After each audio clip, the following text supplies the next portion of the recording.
Hace un tiempo me pasaron un papel con unas reflexiones que se llaman Ser como Dios, se titulan Ser como Dios. Y dice así: querrías ser como Dios, querrías tener su poder para cambiar el mundo. ¿Cómo podría mostrarte el poder de Dios? Y acá hay otro papelito. Esta meditación es una especie como de rejunte, perdónenme, y voy a intentar que el rejunte no sea demasiado pastiche, ¿no? Pero es que fui como hilvanando ideas de a poquito.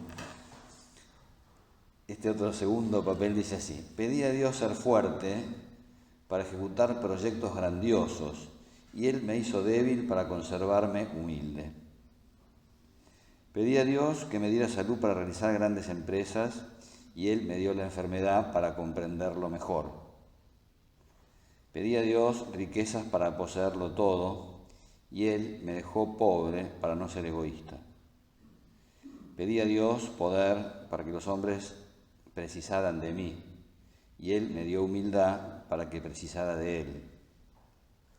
Señor, no recibí nada de lo que pedí, pero me diste todo lo que precisaba. Alabado sea el Señor entre todos los hombres, ninguno tiene más que yo. Es medio tétrico todo lo que les voy a decir yo ahora, pero no se asusten, porque, no es que Dios solamente quiera el dolor, no es que solamente Dios quiera para nosotros el que tengamos que luchar siempre contra corriente, no, pero hay una cosa que es una realidad, que es la existencia del dolor, y otra realidad que es que Él quiso redimirnos a través del dolor, fundamentalmente para que nosotros supiéramos que ese Dios en quien creemos, es un Dios que ha pasado por las mismas cosas por las que hemos pasado nosotros. ¿Cómo podría mostrarte el poder de Dios? ¿A qué se parece? ¿Cómo será sentirse como Dios en este mundo? Y va a pintar toda una serie de cosas que alguna vez a todos nos suceden.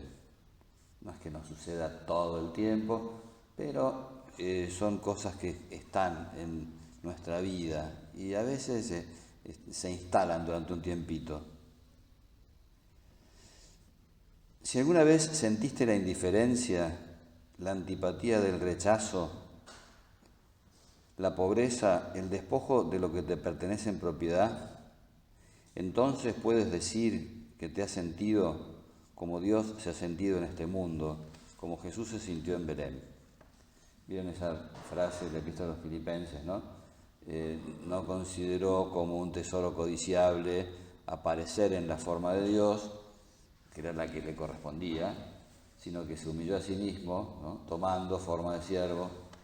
Bueno, Jesús en Belén se desprende de todo aquello que le pertenece, de todo lo que es de Él, de todo.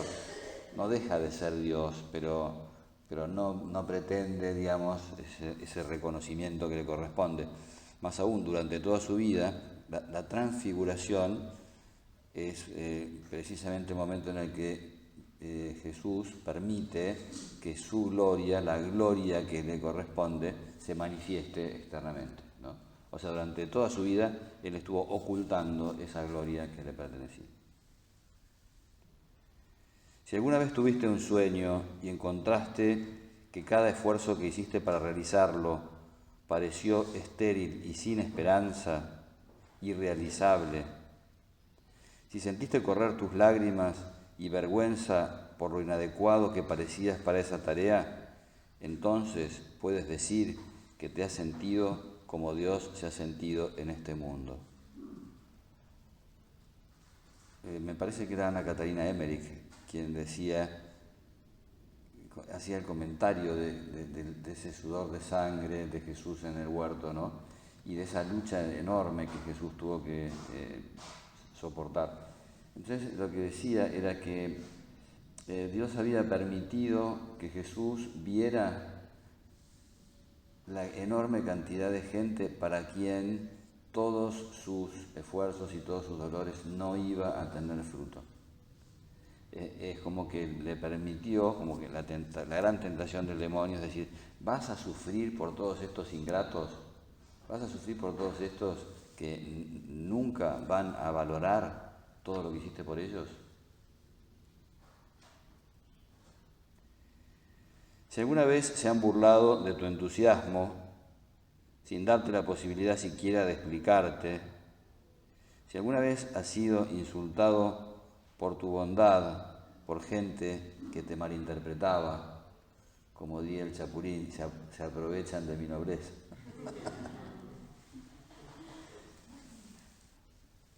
Si has sido insultado por tu bondad, por gente que te malinterpretaba y te sentiste incapaz de explicarte, de hacerles ver nada, entonces puedes decir que te has sentido como Dios se ha sentido en este mundo.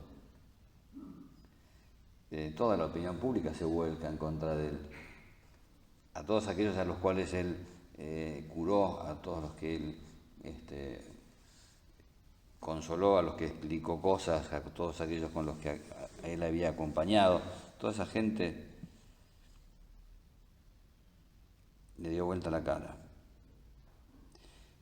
Si alguna vez has intentado hacerte atractivo a alguien sin lograrlo, si alguna vez has amado a alguien y deseado desesperadamente hacerte notar ante sus ojos sin lograrlo, entonces puedes decir que te has sentido como Dios se ha sentido en este mundo.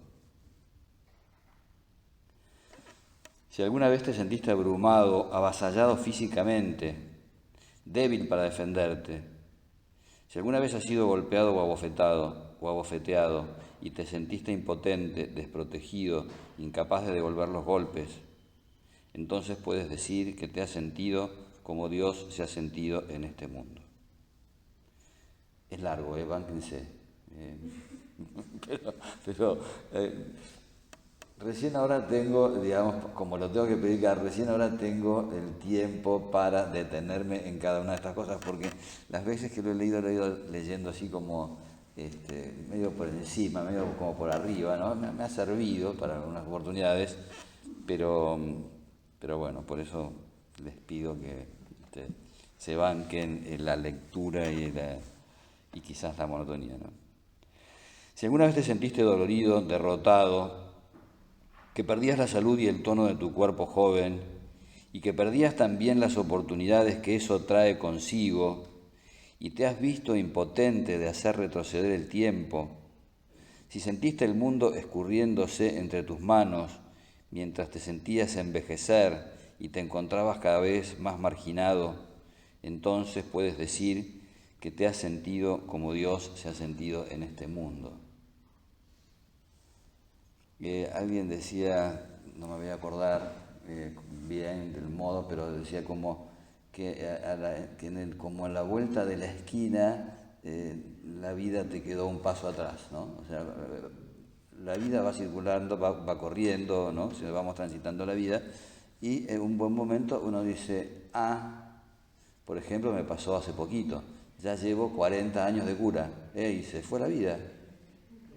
Se fue la vida, no tengo otros 40 años para gastar. Un paso atrás se nos quedó la vida, ¿no? Y mirando uno para atrás dice, uy, si lo hubiera podido vivir de otra manera, ¿no? Si hubiera podido hacer.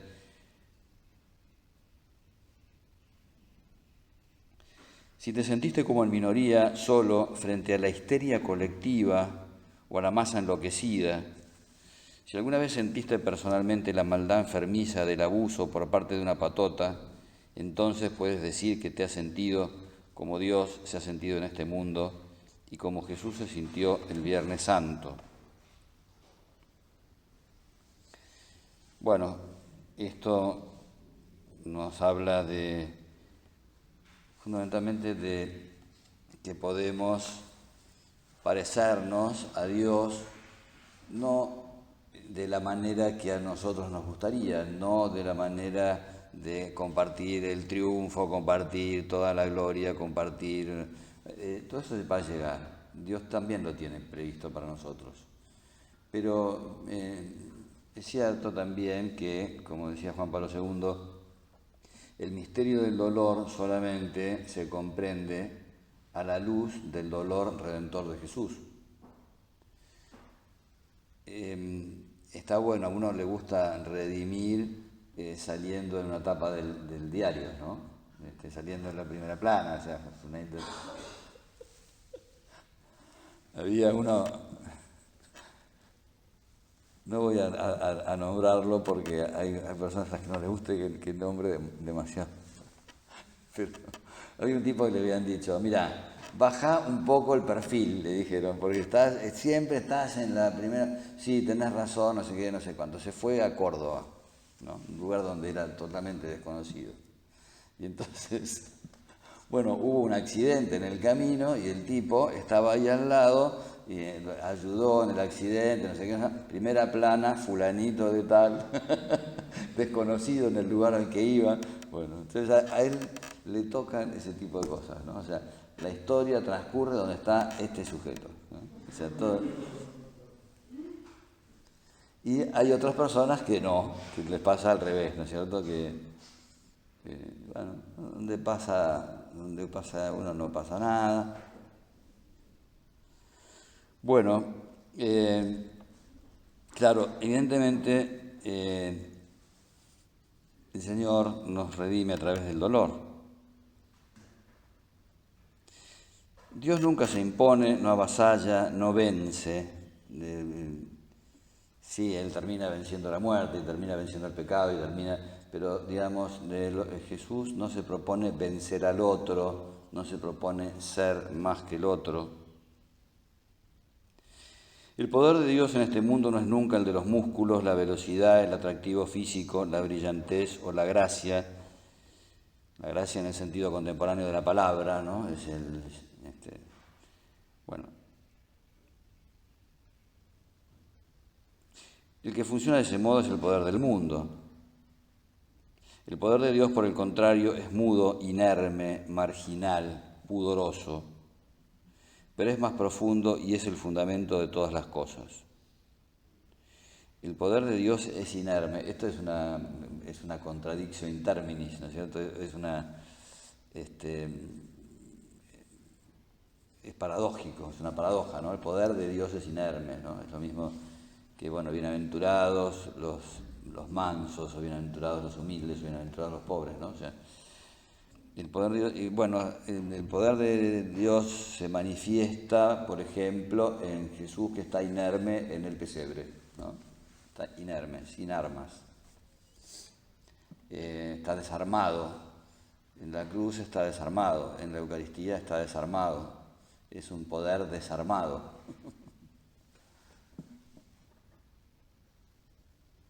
El poder de Dios es la belleza, habría que escribirla con mayúsculas.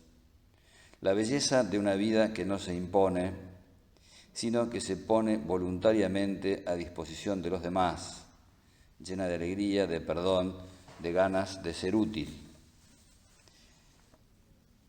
Hay un personaje de Dostoyevsky, tiene un libro que se llama El príncipe idiota, y es un príncipe que dice que lo que va a salvar al mundo es la belleza. Y él estaba cuidando a un amigo suyo que tenía una enfermedad tremenda y además como muy degradante o muy poco agradable. Y entonces sus amigos de la corte se burlaban de él, ¿no? Dice, el príncipe ha dicho que la belleza va a salvar este mundo, ¿no? Dice, ¿qué hay de belleza en esta enfermedad, ¿no? Y entonces parece ser que el príncipe se quedaba callado, no decía absolutamente nada, como Jesús, ¿no? Frente a Pilatos o frente a Herodes, se quedaba callado. Y no respondía y seguía, pero él en su interior seguía cuidando a aquel hombre enfermo, a aquel amigo suyo enfermo, ¿no? Él se bancaba, ¿no? las bromas de este otro sujeto y quizás las sonrisitas de los amigos y las bromas y los gastos, ¿no? Y entonces él seguía insistiendo en eso, en que la belleza iba a salvar al mundo. Y entonces y la belleza que va a salvar al mundo es, y este es el mensaje que pretende dar Dostoyevsky, es la belleza del corazón de Cristo, es la belleza del servicio, es la belleza de la persona que no está buscando su propia gloria, de la persona que perdona, de la persona que busca ser útil a los demás. Bueno, ese triunfo, podríamos decir, lo tenemos siempre al alcance de nuestra mano. Y está, es cierto, signado por esta dificultad, está acompañada por el dolor, ¿no? Es una señora que había pasado muchas dificultades a lo largo de su vida, pero que tenía un gran trato con Dios, una gran intimidad con Dios. Y fíjense lo que decían: rescatada de la experiencia del abandono, de un abismo negro, vacío, sin fondo, pude llegar al diálogo personal con Jesús, a vivir una fe desnuda, sin posiciones ni seguridades, buceando en el misterio, patinándome todo en la esperanza de la boda. Fíjense qué interesante, ¿no? Patinándome todo, o sea, en medio de ese vacío, en medio de esa cosa, digamos, inexplicable, en medio de eso que no tiene sentido, ¿no? Bueno, en medio de todo eso, jugándose a una carta, podríamos decir, ¿no? Jugándose a la carta de la unión con Dios. No es nada fácil esto, ¿eh? O sea, esto es el atravesar por el desamparo.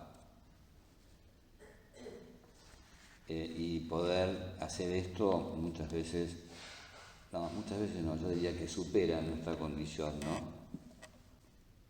¿Cuántas veces nos hemos preguntado nosotros, o alguien nos ha venido a preguntar cómo se entienden esas palabras de Jesús: Dios mío, ¿por qué me has abandonado? No es fácil la respuesta.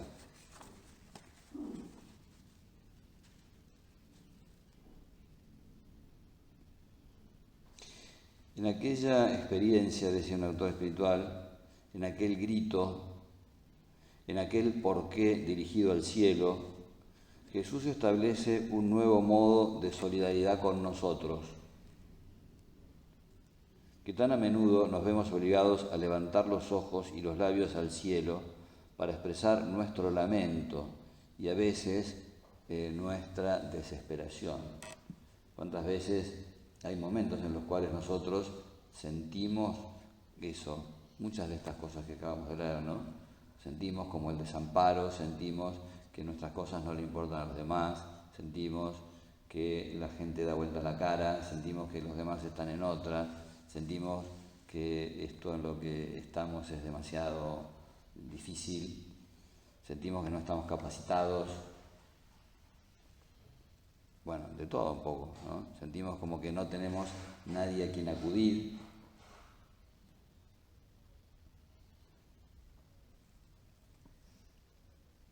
O como decía un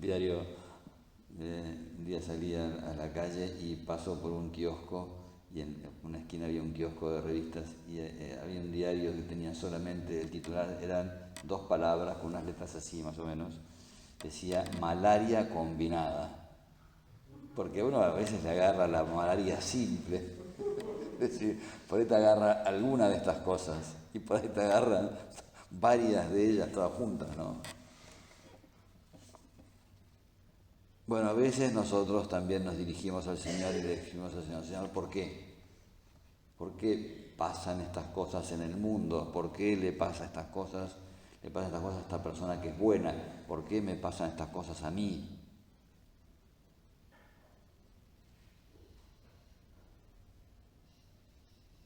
Escuchando a Jesús pronunciar su porqué, aprendemos que también los hombres que sufren pueden pronunciarlo, pero con esas mismas disposiciones de confianza y de abandono filial de las que Jesús es maestro y modelo para todos. Escuchar a alguien que tiene autoridad, que se haga las mismas, o alguna persona que consideramos importante, ¿no es cierto?, que se haga las mismas preguntas o que tenga las mismas inquietudes que nosotros, la verdad es que nos da mucha tranquilidad. Yo estaba en Roma cuando murió Juan Pablo I. Bueno, cuando muere Pablo VI y cuando muere Juan Pablo I.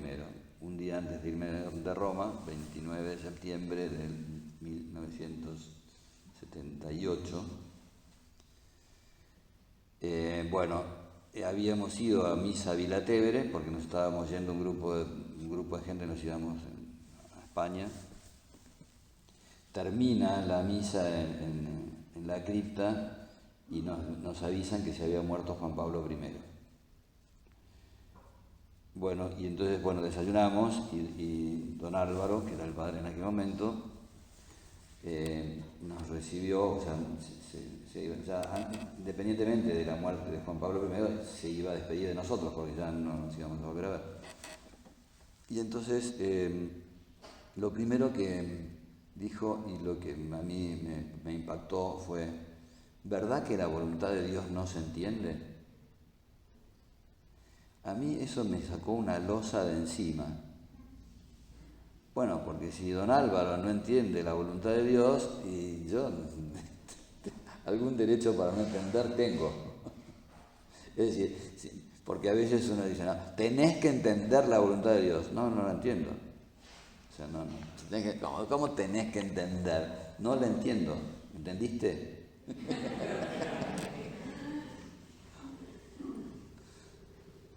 Y entonces uno no sabe por qué pasan las cosas, ¿no? Bueno, entonces Jesús le pregunta a Dios, además alguien hace notar, no dice Padre mío, él que toda su vida al dirigirse al Padre se lo decía con esa, ¿no?, con esa palabra entrañable, ¿no? Papá, o sea, bueno, esta vez no dice Padre mío, dice Dios mío, ¿por qué me has abandonado? Y entonces decía, ¿no?, este autor decía, es como que esa misma relación de filiación que lo acompañó a lo largo de toda su vida, esa misma experiencia vivísima de la filiación, esa experiencia no la tenía en ese momento. O sea, de ninguna manera sentía la paternidad divina, digamos. Bueno, Dios mío, ¿por qué me has abandonado? En aquel porqué de Jesús no hay ningún sentimiento o resentimiento que lleve a la rebeldía o induzca a la desesperación. No hay sombra de reproche, sino que es expresión de la experiencia de fragilidad, de soledad, de abandono por la cual Jesús está atravesando y que está atravesando por nosotros, que está atravesando para que nosotros sepamos que Él llegó hasta esos límites. O sea, hasta el límite del desamparo, ahí llega Jesús. Por Él que se convierte así en el primero de los humillados y ofendidos, en el primero de los abandonados, en el primero de los desamparados. En realidad, si Jesús padece este sentimiento de que es abandonado por el Padre, sabe, sin embargo, que no lo está en absoluto. O sea, las palabras de Jesús no revelan o no reflejan lo que Él piensa, sino que reflejan lo que Él siente. Estas palabras nos hacen ver que Jesús atravesó por todas estas circunstancias, por ese absoluto desamparo. Esto es lo que suelen llamar muchos el silencio de Dios, ¿no? La dureza del silencio de Dios. Probablemente es muy difícil medir, ¿no es cierto?, cuál de todos los dolores de Jesús fue el más fuerte, pero este no fue un dolor cualquiera, digamos, ¿no? La experiencia del abandono, la experiencia del desamparo, es una experiencia que cede el puesto a la liberación personal y a la salvación universal. Parece ser que también o por lo menos lo que cuenta Ana Catalina Emmerich, es que en la agonía de Cristo en el huerto, cuando se aparece el ángel, Dios manda ese ángel para que lo conforte, lo que hace el ángel es mostrarle la enorme cantidad de gente que sí, que de verdad iba a aprovechar esos dolores, que iba a aprovechar de veras esa entrega, o sea, para la cual esa entrega iba a ser fecunda. Mi propuesta en esta meditación no es que ustedes vayan a buscar todo lo que es feo, desagradable, no, para nada, de ninguna manera. La idea es que si alguna vez atravesamos por alguna de estas circunstancias, que sepamos que no es en vano, que sepamos que no es porque nosotros no valemos, porque nosotros no servimos, porque... Bueno, eso lo sabe solamente el Señor, ¿no? Pero sí está claro que cualquiera de estas circunstancias ofrecidas por amor, ofrecidas al Señor, cualquiera de estas circunstancias tienen un valor redentor. Que cuando nosotros ponemos el cuerpo para seguir adelante en medio de todas estas dificultades, no somos una hierba mecida por el viento, ni somos una cáscara de nuez en medio del océano embravecido, digamos. Esa es la sensación que podemos tener, pero la realidad es que Dios nos está usando como corredentores. La verdad es que después de todo eso viene también esa gracia que el Señor nos da, ¿no? Bueno, que le agradezcamos al Señor haber querido atravesar por estas circunstancias, fundamentalmente para que nosotros sepamos que esa vida nuestra tiene un sentido, y que si hay cosas que nos hacen semejantes a Dios, son fundamentalmente estas, ¿no es cierto? Porque vivimos esa vida que Jesús ha vivido y que es aquella vida con la que Él nos redime. Podría haber elegido una vida distinta para Él mismo. Por tanto, aprovechemos todas las cosas que son agradables, buenas, porque son regalo divino, pero que sepamos que estas cosas nos sirven para nuestro crecimiento y nos sirven también para la redención del mundo entero.